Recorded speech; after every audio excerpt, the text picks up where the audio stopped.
Have you ever tried piling stones up? It's not easy, is it? I've got a story today about a stone. Well, it's about the person carrying the stone really, but we'll keep this one. Albert was a nice young lad, but he was brought up by his uncle, who was very cruel and very hard, and it made him have to think on his feet quite a lot, and he often got into bother, but it was all he knew. One day he just thought, that's it, I'm going to go off into the world on my own and find my fortune. And so that's what he did. He took a pot and a knife and a spoon and a flint stone and a blanket. That was as much as he could carry, really. And he set off on a big adventure. He travelled all over the place, and he eventually ended up right in the centre of France, in a very small little village. It looked like it had seen better days, really. The windows were covered over with shutters that had flaky paint. They'd obviously been bright at one time, but not anymore. Often on his travels, he'd had people who was really kind to him, and they'd invited him in for a meal or given him a bed for the night, but this didn't look like the kind of place that was going to happen. He did knock on a few doors, but he just got told to go away. They didn't have enough for strangers, they only had enough for themselves. So, Albert sat down in the middle of the square. Didn't know what to do. He was tired and he was hungry. Maybe, just maybe, he could get them to be a little bit friendlier than they were. Without saying a word to anybody, he went off and he found some kindling and he found some tinder.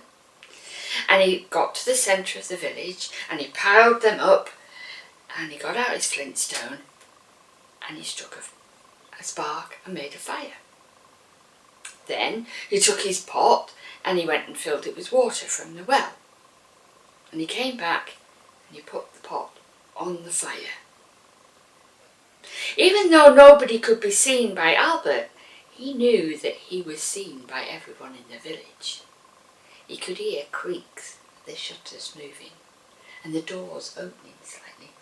See what this strange person was doing in the middle of their village. Albert then had a brainwave. He picked up the biggest, smoothest stone that he could find. Stone soup! Oh, don't you just love it? I think I'm going to have that for my tea tonight. And into the water he plopped the stone. As the water bubbled and the stone jiggled around inside the pot, he leaned over, spoon. Stone soup! Oh, don't you just love it? But,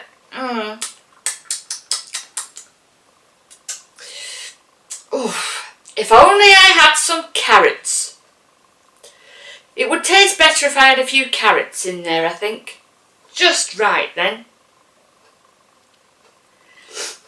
Now you have to understand that the people of this village, they hadn't always been mean and miserable. They'd had bad weather and bad harvests, and so they'd all tried to club together, and then somebody, nobody can remember who, had tried to take more than their fair share of the rations, and so everybody then started accusing everybody else of doing what they shouldn't do and going against the rules, and before they knew what was happening, everybody was locked up in their own little houses, just trying to go by on the little that they had themselves.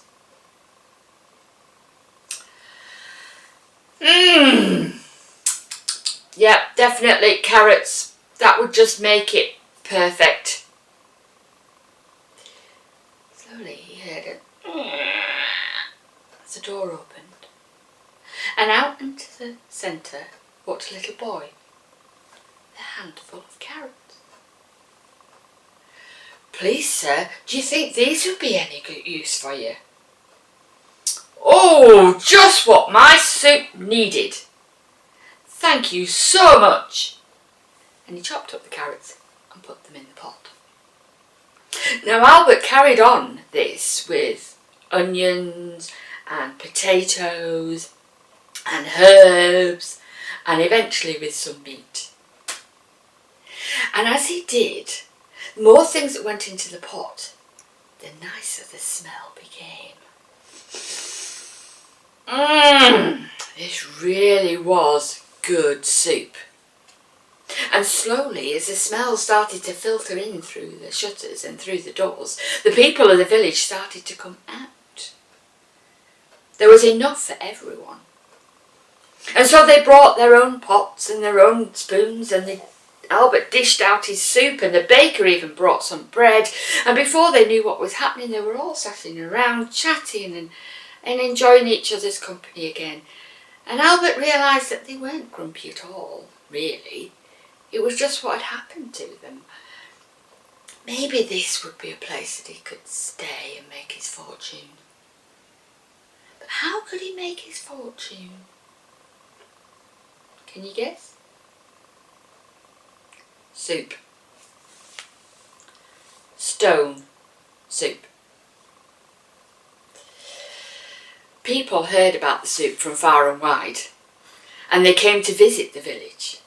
And so they brought money to the village, and they wanted places to stay, so the shutters got painted again, and the cafes opened again, and the businesses started to sell their food, and everybody wanted to know about stone soup. And there was lots and lots of soup stones sold to people that came to visit. And Albert really did make his fortune. But you know, for some reason, their soup never quite tasted the same. I wonder why.